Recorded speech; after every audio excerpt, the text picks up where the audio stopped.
Hello everyone, welcome to my channel. ನಾನು ನಿಮ್ಮ ಅಕ್ಷತಾ ಸದಾನಂದ್. ಇವತ್ತು ಬೀಟ್ರೂಟ್ ಪಲ್ಯ ಮಾಡೋಣ. ಈ ಬೀಟ್ರೂಟ್ ಆರೋಗ್ಯಕ್ಕಂತೂ ತುಂಬಾ ಒಳ್ಳೆಯದು. ರಕ್ತಕ್ಕೆ ಸಂಬಂಧಪಟ್ಟಂಥ, ಬ್ಲಡ್ಡಿಗೆ ಸಂಬಂಧಪಟ್ಟಂಥ ಯಾವುದೇ ತೊಂದರೆ ಇದ್ರೂ ಈ ಬೀಟ್ರೂಟನ್ನು ತಿನ್ನೋದ್ರಿಂದ ಎಲ್ಲ ಕ್ಯೂರ್ ಆಗುತ್ತೆ. ಇದರ ಪಲ್ಯ ಹೇಗೆ ಮಾಡೋದು ನೋಡೋಣ ಬನ್ನಿ. ಇವಾಗ ಇಲ್ಲಿ ನಾನು ಒಂದು 4 ಬೀಟ್ರೂಟ್ನ ತೊಗೊಂಡಿದ್ದೀನಿ. ಈ ಬೀಟ್ರೂಟ್ನ ಮೇಲಿನ ಸಿಪ್ಪೆ ತೆಗೆದು ನೀಟಾಗಿ ತುರಿದ್ಬಿಟ್ಟು ಇಟ್ಕೊಂಡಿರೋದು.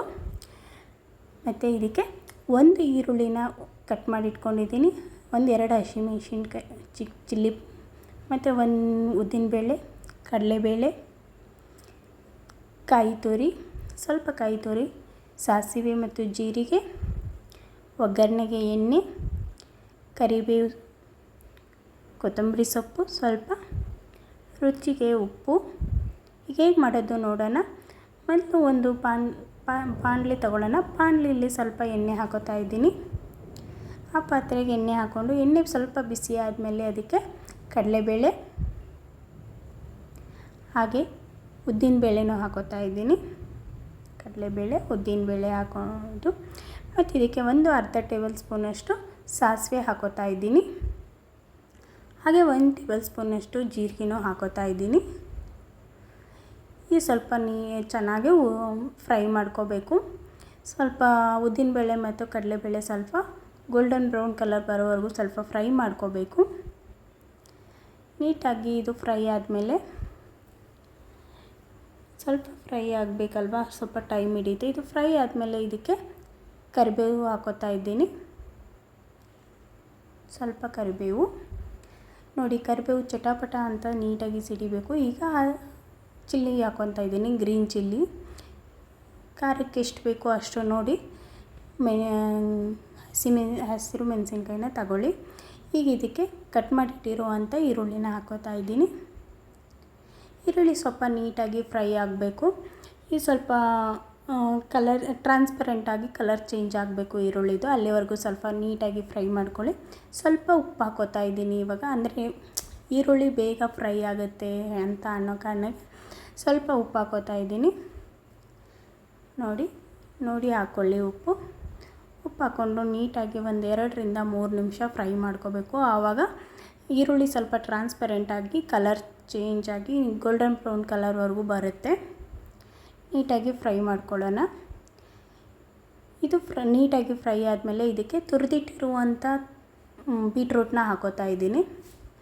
ನೋಡಿ, ನಾವಿಲ್ಲಿ ಹಸಿ ಬೀಟ್ರೂಟ್ನ ತುರಿದು ಇಟ್ಕೊಂಡಿರೋ ಕಾರಣಕ್ಕೆ ಇದು ಬೀಟ್ರೂಟು ಸ್ವಲ್ಪ ಚೆನ್ನಾಗಿ ಸ್ಟೀಮಲ್ಲಿ ಬೇಯಬೇಕು, ಅಂದರೆ ಲಿಫ್ಟ್ ಕ್ಲೋಸ್ ಮಾಡಿ ನೀಟಾಗಿ ಬೇಯಿಸ್ಕೋಬೇಕು.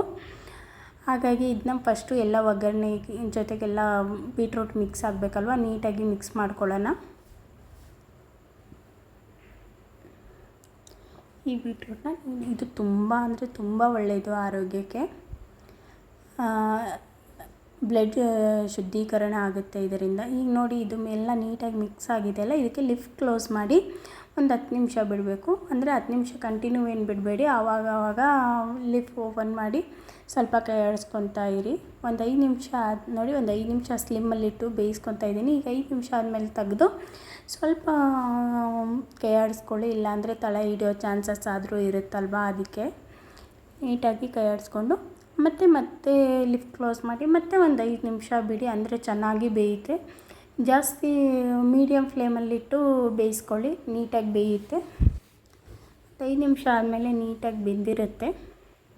ನೀಟಾಗಿ ಬೇಯಿಸ್ಕೊಳ್ಳೋ, ಯಾಕಂದರೆ ಹಸಿದು ಹಾಕಿರ್ತೀವಲ್ಲ, ಆ ಸ್ಮೆಲ್ಲು ಒಬ್ಬೊಬ್ರಿಗೆ ಇಷ್ಟ ಆಗೋಲ್ಲ. ಹಾಗಾಗಿ ನೀಟಾಗಿ ಫ್ರೈ ಮಾಡ್ಕೋಬೇಕು ಇದನ್ನ. ಈಗ ಇದಕ್ಕೆ ತುರಿದಿಟ್ಟಿರೋ ಅಂಥ ಕೊಬ್ಬರಿ ತುರಿ ಹಾಕೋತಾ ಇದ್ದೀನಿ. ಆಪ್ಷನಲ್ಲು, ಬೇಕಾದರೆ ನಿಮಗೆ ಕೊಬ್ಬರಿ ತುರಿ ಇಷ್ಟಪಡೋರಿದ್ದರೆ, ಒಬ್ಬೊಬ್ರು ಇಷ್ಟಪಡಲ್ಲ, ಇಷ್ಟಪಡೋರಿದ್ದರೆ ಹಾಕ್ಕೊಳ್ಳಿ, ಇಲ್ಲಾಂದರೆ ಬಿಡ್ಬೋದು, ಸ್ಕಿಪ್ ಮಾಡ್ಬೋದು, ಏನು ತೊಂದರೆ ಇಲ್ಲ. ನೋಡಿ, ಇದು ಕೊಬ್ಬರಿ ತುರಿನ ನೀಟಾಗಿ ಮಿಕ್ಸ್ ಮಾಡ್ಕೋತಾ ಇದ್ದೀನಿ. ಈಗ ಇದಕ್ಕೆ ಕಟ್ ಮಾಡಿಟ್ಟಿರುವಂಥ ಕೊತ್ತಂಬರಿನೂ ಮಿಕ್ಸ್ ಮಾಡಿಕೊಂಡು, ಏನು ಕೊಬ್ಬರಿ ತುರಿ ಹಾಕಿದ್ನಲ್ಲ, ಹಾಗಾಗಿ 1-2 ನಿಮಿಷ ಫ್ರೈ ಮಾಡ್ಕೋತೀನಿ ಅಷ್ಟೇ.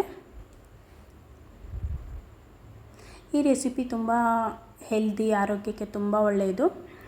ಈ ಮಕ್ಕಳಿಗೆಲ್ಲ ಇದು ಮಾಡಿಕೊಡ್ರಿ, ಈ ಥರ ಮಾಡಿಕೊಡಿ, ತುಂಬ ಇಷ್ಟಪಟ್ಟು ತಿಂತಾರೆ.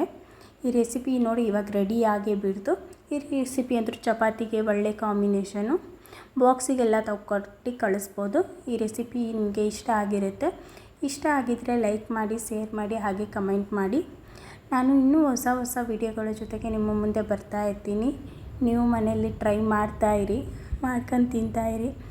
ಮತ್ತು ಹಾಗೆ ಹೇಗಾಗಿದೆ ಅಂತ ನನಗೆ ಕಮೆಂಟು ಹಾಕ್ತಾಯಿರಿ. ಹಾಗೆ ನನಗೂ ಇನ್ನಷ್ಟು ವಿಡಿಯೋ ಮಾಡೋಕ್ಕೆ ಹೆಲ್ಪ್ಫುಲ್ ಆಗುತ್ತೆ. ಈ ರೆಸಿಪಿ ನೀವು ನೋಡಿದ್ದಕ್ಕೆ ತುಂಬ ಧನ್ಯವಾದಗಳು. ಪ್ಲೀಸ್ ನನ್ನ ಚಾನಲ್ನ ಸಬ್ಸ್ಕ್ರೈಬ್ ಮಾಡಿ. ವಿಡಿಯೋ ನೋಡಿದ್ದಕ್ಕೆ ಥ್ಯಾಂಕ್ ಯು ಸೋ ಮಚ್.